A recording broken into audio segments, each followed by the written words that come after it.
Good afternoon dear students. ਅੱਜ ਆਪਾਂ ਪਾਠ 10 ਭਾਰਤ ਵਿੱਚ ਈਸਟ ਇੰਡੀਆ ਕੰਪਨੀ ਦੀ ਸਥਾਪਨਾ ਪੜ੍ਹਨ ਜਾ ਰਹੇ ਹਾਂ। ਸੋ ਮੈਨੂੰ ਉਮੀਦ ਹੈ ਕਿ ਸਾਰੇ ਵਿਦਿਆਰਥੀ ਧਿਆਨ ਨਾਲ ਸੁਣਨਗੇ ਅਤੇ ਸਮਝਣਗੇ। ਸਭ ਤੋਂ ਪਹਿਲਾਂ ਵਪਾਰਵਾਦ ਅਤੇ ਵਪਾਰਕ ਯੁੱਧ। ਪ੍ਰਾਚੀਨ ਕਾਲ ਤੋਂ ਹੀ ਭਾਰਤ ਦੇ ਯੂਰਪੀ ਦੇਸ਼ਾਂ ਨਾਲ ਵਪਾਰਕ ਸੰਬੰਧ ਸਥਾਪਿਤ ਰਹੇ ਸਨ। ਭਾਰਤ ਯੂਰਪੀ ਵਪਾਰ ਦੇ 3 ਮੁੱਖ ਰਸਤੇ ਸਨ।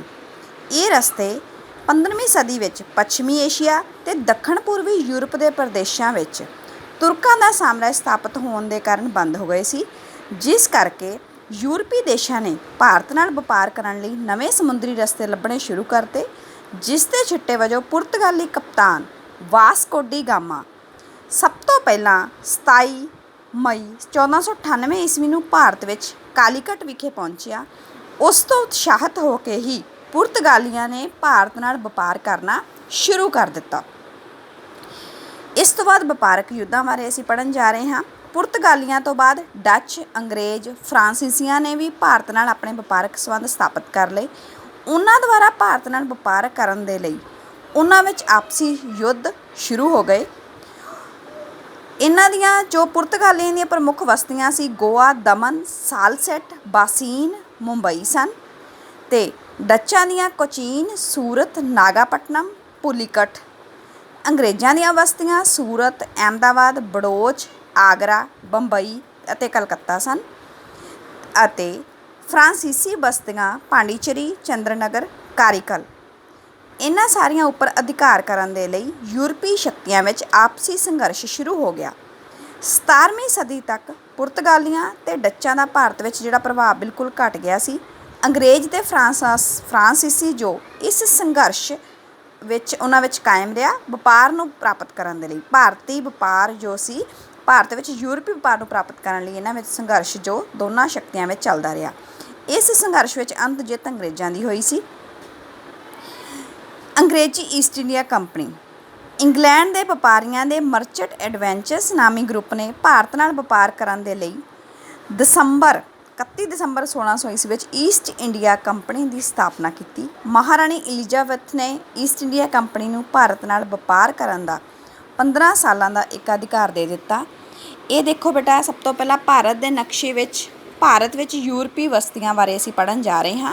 ਧਿਆਨ ਨਾਲ ਸਮਝੋ। ਅੰਗਰੇਜ਼ੀ ਬਸਤੀਆਂ ਜੋ ਹੈਗੀਆਂ ਨੇ ਉਹ ਸਕੁਅਰ ਵਾਲੀਆਂ ਦੇਖੋ, ਸੂਰਤ, ਬੰਬਈ, ਕਲਕੱਤਾ, ਮਛਲੀਪਟਨਮ, ਮਦਰਾਸ। ਇਹ ਜੋ ਨੇ ਇਹ ਅੰਗਰੇਜ਼ੀ ਬਸਤੀਆਂ ਸੀ। ਹੁਣ ਦੇਖੋ ਡੱਚ ਬਸਤੀਆਂ ਸਰਕਲ ਵਾਲੀਆਂ, ਪੁਲੀਕਟ ਅਤੇ ਸ਼੍ਰੀਲੰਕਾ, ਇਹ ਜੋ ਸੀ ਡੱਚ ਬਸਤੀਆਂ ਸੀ। ਹੁਣ ਫਰਾਂਸੀਸੀ ਬਸਤੀਆਂ ਦੀ ਗੱਲ ਕਰੀਏ ਤਾਂ ਪਾਂਡੀਚੇਰੀ, ਚੰਦਰਨਗਰ, ਇਹ ਸਾਡੀਆਂ ਫਰਾਂਸੀਸੀ ਬਸਤੀਆਂ ਸੀ। ਪੁਰਤਗਾਲੀ ਬਸਤੀਆਂ ਜੋ ਸੀ ਗੋਆ, ਕਾਲੀਕਟ, ਇਹ ਸਾਡੀਆਂ ਜੋ ਪੁਰਤਗਾਲੀ ਬਸਤੀਆਂ ਸੀ। ਹੁਣ ਅਸੀਂ ਗੱਲ ਕਰ ਰਹੇ ਹਾਂ ਜੋ ਅੰਗਰੇਜ਼ੀ ਈਸਟ ਇੰਡੀਆ ਕੰਪਨੀ ਦੀ ਅਸੀਂ ਗੱਲ ਕਰ ਰਹੇ ਹਾਂ। ਸੋ 1615 ਈਸਵੀ ਵਿੱਚ ਕੰਪਨੀ ਦਾ ਪ੍ਰਤੀਨਿਧੀ ਸਰ ਥਾਮਸ ਰੋ ਜਹਾਂਗੀਰ ਤੋਂ ਵਪਾਰਕ ਸਹੂਲਤਾਂ ਲੈਣ ਵਿੱਚ ਸਫਲ ਹੋਇਆ ਸੀ। ਅੰਗਰੇਜ਼ਾਂ ਨੇ ਆਪਣੀਆਂ ਵਪਾਰਕ ਬਸਤੀਆਂ ਸੂਰਤ, ਅਹਿਮਦਾਬਾਦ, ਬੜੌਚ ਅਤੇ ਆਗਰੇ ਵਿਖੇ ਸਥਾਪਿਤ ਕੀਤੀਆਂ ਹੋਈਆਂ ਸੀ। 1640 ਈਸਵੀ ਵਿੱਚ ਅੰਗਰੇਜ਼ਾਂ ਨੇ ਮਦਰਾਸ ਵਿੱਚ ਯਾਨੀ ਕਿ ਚੇਨਈ ਵਿੱਚ ਇੱਕ ਬਸਤੀ ਸਥਾਪਿਤ ਕੀਤੀ ਸੀ। 1690 ਈਸਵੀ ਵਿੱਚ ਅੰਗਰੇਜ਼ਾਂ ਨੇ ਕਲਕੱਤਾ ਵਿਖੇ ਬਸਤੀ ਸਥਾਪਿਤ ਕੀਤੀ।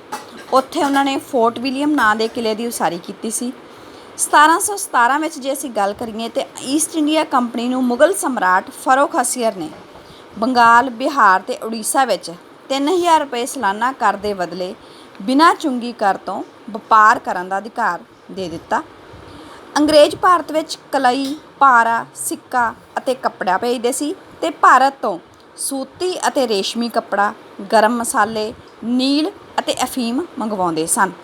ਸੋ ਹੌਲੀ ਹੌਲੀ ਅੰਗਰੇਜ਼ਾਂ ਨੇ ਭਾਰਤ ਦੇ ਰਾਜਨੀਤਿਕ ਮਾਮਲਿਆਂ ਵਿੱਚ ਦਖਲ ਦੇਣਾ ਸ਼ੁਰੂ ਕਰ ਦਿੱਤਾ ਅਤੇ ਇਸ ਤਰ੍ਹਾਂ ਉਹ ਇੱਕ ਭਾਰਤ ਵਿੱਚ ਸਰਵ ਸ਼ਕਤੀ ਬਣ ਗਏ ਸੀ, ਸਰਵ ਉੱਚ ਸ਼ਕਤੀ।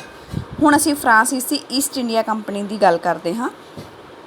ਭਾਰਤ ਵਿੱਚ ਅੰਗਰੇਜ਼ੀ ਈਸਟ ਇੰਡੀਆ ਕੰਪਨੀ ਦੀ ਸਥਾਪਨਾ ਤੋਂ ਬਾਅਦ 1664 ਈਸਵੀ ਵਿੱਚ ਹੁਣ ਫਰਾਂਸੀਸੀਆਂ ਨੇ ਭਾਰਤ ਵਿੱਚ ਵਪਾਰਕ ਈਸਟ ਇੰਡੀਆ ਕੰਪਨੀ ਦੀ ਸਥਾਪਨਾ ਕੀਤੀ। ਇਸ ਕੰਪਨੀ ਨੇ ਚੰਦਰਨਗਰ, ਮਾਹੀ, ਕਾਰੀਕਲ ਵਿਖੇ ਆਪਣੀਆਂ ਬਸਤੀਆਂ ਸਥਾਪਿਤ ਕੀਤੀਆਂ ਸੀ। ਡੂਮਾ ਅਤੇ ਡੁਪਲੇ, ਇਹ ਦੇਖੋ ਤਸਵੀਰ ਆ, ਪਿਕਚਰ। ਡੁਪਲੇ ਜੋ ਫਰਾਂਸੀਸੀ ਗਵਰਨਰ ਸੀ, ਇਹਨਾਂ ਦੀ ਅਗਵਾਈ ਹੇਠ ਫਰਾਂਸੀਸੀ ਈਸਟ ਇੰਡੀਆ ਕੰਪਨੀ ਦੀ ਬੜੀ ਉੱਨਤੀ ਹੋਈ। ਫਰਾਂਸ ਦੇ ਵੱਧਦੇ ਪ੍ਰਭਾਵ ਨੂੰ ਰੋਕਣ ਲਈ ਹੁਣ ਅੰਗਰੇਜ਼ਾਂ ਨੇ ਫਰਾਂਸੀਸੀਆਂ ਨਾਲ ਸੰਘਰਸ਼ ਕਰਨਾ ਸ਼ੁਰੂ ਕਰ ਦਿੱਤਾ। ਐਂਗਲੋ ਫਰਾਂਸੀਸੀ ਦੁਸ਼ਮਣੀ। ਹੁਣ ਇਹਨਾਂ ਦੋਨਾਂ ਸ਼ਕਤੀਆਂ ਵਿੱਚ ਅੰਗਰੇਜ਼ਾਂ ਅਤੇ ਫਰਾਂਸੀਸੀਆਂ ਦੇ ਵਿਚਕਾਰ ਜੋ ਦੁਸ਼ਮਣੀ ਸੀ ਉਹਦੇ ਕਰਕੇ ਇਹਨਾਂ ਵਿਚਕਾਰ 3 ਯੁੱਧ ਵੀ ਹੋਏ, ਜਿਨ੍ਹਾਂ ਬਾਰੇ ਅਸੀਂ ਪੜ੍ਹਾਂਗੇ। ਸੋ ਅੰਗਰੇਜ਼ਾਂ ਨੂੰ ਇਸ ਯੁੱਧਾਂ ਵਿੱਚ ਜਿੱਤ ਪ੍ਰਾਪਤ ਹੋਈ ਸੀ। ਇਹਨਾਂ ਤਿੰਨਾਂ ਯੁੱਧਾਂ ਦਾ ਜੋ ਵਰਣਨ ਹੇਠ ਲਿਖੇ ਅਨੁਸਾਰ ਹੈ। ਕਰਨਾਟਕ ਦਾ ਪਹਿਲਾ ਯੁੱਧ ਹੋਇਆ ਸੀ 1746 ਤੋਂ 1748 ਵਿੱਚ। ਅੰਗਰੇਜ਼ਾਂ ਅਤੇ ਫਰਾਂਸੀਸੀ ਕੰਪਨੀਆਂ ਇੱਕ ਦੂਜੇ ਨੂੰ ਆਪਣਾ ਅਧੀਨ ਕਰਨਾ ਚਾਹੁੰਦੀਆਂ ਸੀ। ਇਸ ਕਰਕੇ 1740 ਈਸਵੀ ਵਿੱਚ ਆਸਟਰੀਆ ਦੇ ਉੱਤਰਾਧਿਕਾਰੀ ਸੰਬੰਧੀ ਝਗੜੇ ਦੇ ਕਾਰਨ ਯੂਰਪ ਵਿੱਚ ਅੰਗਰੇਜ਼ਾਂ ਅਤੇ ਫਰਾਂਸੀਸੀਆਂ ਵਿਚਕਾਰ ਯੁੱਧ ਸ਼ੁਰੂ ਹੋ ਗਿਆ। ਇਸ ਯੁੱਧ ਦੇ ਸਿੱਟੇ ਵਜੋਂ ਦੋਨਾਂ ਹੀ ਸ਼ਕਤੀਆਂ ਵਿਚਕਾਰ ਪਹਿਲਾਂ ਕਰਨਾਟਕ ਦਾ ਯੁੱਧ ਸ਼ੁਰੂ ਹੋਇਆ ਸੀ। 1746 ਈਸਵੀ ਵਿੱਚ ਫਰਾਂਸੀਸੀ ਗਵਰਨਰ ਡੁਪਲੇ, ਜਿਹੜੀ ਆਪਾਂ ਪਿਕਚਰ ਇਹ ਗਵਰਨਰ ਦੀ ਦੇਖ ਰਹੇ ਸੀ, ਗਵਰਨਰ ਡੁਪਲੇ ਨੇ ਮਦਰਾਸ ਵਿਖੇ ਅੰਗਰੇਜ਼ਾਂ ਦੀ ਬਸਤੀ 'ਤੇ ਅਧਿਕਾਰ ਕਰ ਲਿਆ, ਜੋ ਕਿ ਅਣਜੋਕੇ ਕਰਨਾਟਕ ਰਾਜ ਵਿੱਚ ਸਥਿਤ ਸੀ। ਕਰਨਾਟਕ ਦਾ ਜੋ ਨਵਾਬ ਸੀ ਅਨਵਰਉਦੀਨ ਨੇ ਫਰਾਂਸੀਸੀਆਂ ਨੂੰ ਮਦਰਾਸ ਅੰਗਰੇਜ਼ਾਂ ਨੂੰ ਵਾਪਸ ਦੇਣ ਲਈ ਕਿਹਾ, ਪਰੰਤੂ ਜਦੋਂ ਉਹਨਾਂ ਨੇ ਅਜਿਹਾ ਕਰਨ ਤੋਂ ਇਨਕਾਰ ਕਰ ਦਿੱਤਾ ਤਾਂ ਅੰਗਰੇਜ਼ਾਂ ਨੇ ਬਦਲੇ ਵਿੱਚ ਪਾਂਡੇਚੇਰੀ 'ਤੇ ਅਧਿਕਾਰ ਕਰਨ ਦੀ ਕੋਸ਼ਿਸ਼ ਕੀਤੀ, ਪਰੰਤੂ ਅਸਫਲ ਰਹੇ। ਜਿਉਂ ਹੀ ਯੂਰਪ ਵਿੱਚ ਆਸੀਆ ਯੁੱਧ ਸਮਾਪਤ ਹੋਇਆ, ਸਿੱਟੇ ਵਜੋਂ ਭਾਰਤ ਵਿੱਚ ਵੀ ਯੁੱਧ ਸਮਾਪਤ ਹੋ ਗਿਆ। ਹੁਣ ਅਸੀਂ ਗੱਲ ਕਰ ਰਹੇ ਹਾਂ ਕਰਨਾਟਕ ਦੇ ਦੂਸਰੇ ਯੁੱਧ ਦੀ। ਕਰਨਾਟਕ ਦੇ ਪਹਿਲੇ ਯੁੱਧ ਤੋਂ ਬਾਅਦ ਕਰਨਾਟਕ ਅਤੇ ਹੈਦਰਾਬਾਦ ਵਿੱਚ ਰਾਜਗੱਦੀ ਪ੍ਰਾਪਤ ਕਰਨ ਦੇ ਲਈ ਸ਼ੁਰੂ ਹੋਏ ਯੁੱਧ ਵਿੱਚ ਅੰਗਰੇਜ਼ਾਂ ਅਤੇ ਫਰਾਂਸੀਸੀਆਂ ਨੇ ਇੱਕ ਦੂਜੇ ਦੇ ਵਿਰੋਧੀਆਂ ਦੀ ਸਹਾਇਤਾ ਕੀਤੀ। ਇਸ ਕਾਰਨ ਫਰਾਂਸੀਸੀ ਅਤੇ ਅੰਗਰੇਜ਼ਾਂ ਵਿੱਚ ਕਰਨਾਟਕ ਦਾ ਦੂਸਰਾ ਯੁੱਧ ਸ਼ੁਰੂ ਹੋ ਗਿਆ। 1748 ਈਸਵੀ ਵਿੱਚ ਹੈਦਰਾਬਾਦ ਦੇ ਨਿਜ਼ਾਮ ਆਸਿਫ ਸ਼ਾਹ ਦੀ ਮੌਤ ਹੋ ਗਈ। ਉਸ ਦੇ ਪੁੱਤਰ ਨਾਸਿਰ ਜੰਗ ਅਤੇ ਦੋਤਰੇ ਮੁਜ਼ੱਫਰ ਜੰਗ ਦੇ ਵਿੱਚ ਰਾਜਗੱਦੀ ਪ੍ਰਾਪਤ ਕਰਨ ਲਈ ਯੁੱਧ ਸ਼ੁਰੂ ਹੋ ਗਿਆ। ਇਸ ਯੁੱਧ ਵਿੱਚ ਅੰਗਰੇਜ਼ਾਂ ਨੇ ਨਾਸਿਰ ਜੰਗ ਅਤੇ ਫਰਾਂਸੀਸੀਆਂ ਨੇ ਮੁਜ਼ੱਫਰ ਜੰਗ ਦੀ ਸਹਾਇਤਾ ਕੀਤੀ। ਸੋ 1751 ਈਸਵੀ ਵਿੱਚ ਜਦੋਂ ਮੁਜ਼ੱਫਰ ਜੰਗ ਦੀ ਮੌਤ ਹੋਈ ਤਾਂ ਫਰਾਂਸੀਸੀਆਂ ਨੇ ਸਲਾਬਤ ਜੰਗ ਨੂੰ ਹੈਦਰਾਬਾਦ ਦਾ ਨਵਾਬ ਬਣਾ ਦਿੱਤਾ। ਉਸਨੇ ਉੱਤਰੀ ਸਰਕਾਰ ਦੇ ਕੁਝ ਇਲਾਕੇ ਫਰਾਂਸੀਸੀਆਂ ਨੂੰ ਸੌਂਪ ਦਿੱਤੇ। ਇਸੇ ਦੌਰਾਨ ਇੱਕ ਅੰਗਰੇਜ਼ ਅਧਿਕਾਰੀ ਰਾਬਰਟ ਕਲਾਈਵ ਨੇ ਕਰਨਾਟਕ ਦੀ ਰਾਜਧਾਨੀ ਅਰਕਾਡ 'ਤੇ ਹਮਲਾ ਕੀਤਾ, ਚੰਦਾ ਸਾਹਿਬ ਨੂੰ ਮਾਰ ਦਿੱਤਾ ਅਤੇ ਮੁਹੰਮਦ ਅਲੀ ਨੂੰ ਕਰਨਾਟਕ ਦਾ ਨਵਾਬ ਬਣਾ ਦਿੱਤਾ ਗਿਆ। ਡੁਪਲੇ ਨੂੰ ਵਾਪਸ ਫਰਾਂਸ ਬੁਲਾ ਲਿਆ ਗਿਆ ਅਤੇ ਉਸਦੀ ਥਾਂ ਗੋਡੇ ਹੋਏ ਨੂੰ ਗਵਰਨਰ ਨਿਯੁਕਤ ਕਰ ਦਿੱਤਾ ਗਿਆ। ਇਹ ਪਿਕਚਰ ਬੇਟਾ ਦੇਖੋ, ਇਹ ਰਾਬਰਟ ਕਲਾਈਵ ਦੀ ਪਿਕਚਰ ਆ। ਕਰਨਾਟਕ ਦਾ ਹੁਣ ਤੀਸਰਾ ਯੁੱਧ ਅਸੀਂ ਪੜ੍ਹਨ ਜਾ ਰਹੇ ਹਾਂ। 1756 ਈਸਵੀ ਵਿੱਚ ਯੂਰਪ ਵਿੱਚ ਇੰਗਲੈਂਡ ਅਤੇ ਫਰਾਂਸ ਦੇ ਵਿਚਕਾਰ 7 ਸਾਲਾ ਯੁੱਧ ਸ਼ੁਰੂ ਹੋ ਗਿਆ। ਭਾਰਤ ਵਿੱਚ ਵੀ ਇਹਨਾਂ ਦੋਵਾਂ ਸ਼ਕਤੀਆਂ ਦੇ ਵਿਚਾਲੇ ਯੁੱਧ ਸ਼ੁਰੂ ਹੋ ਗਿਆ।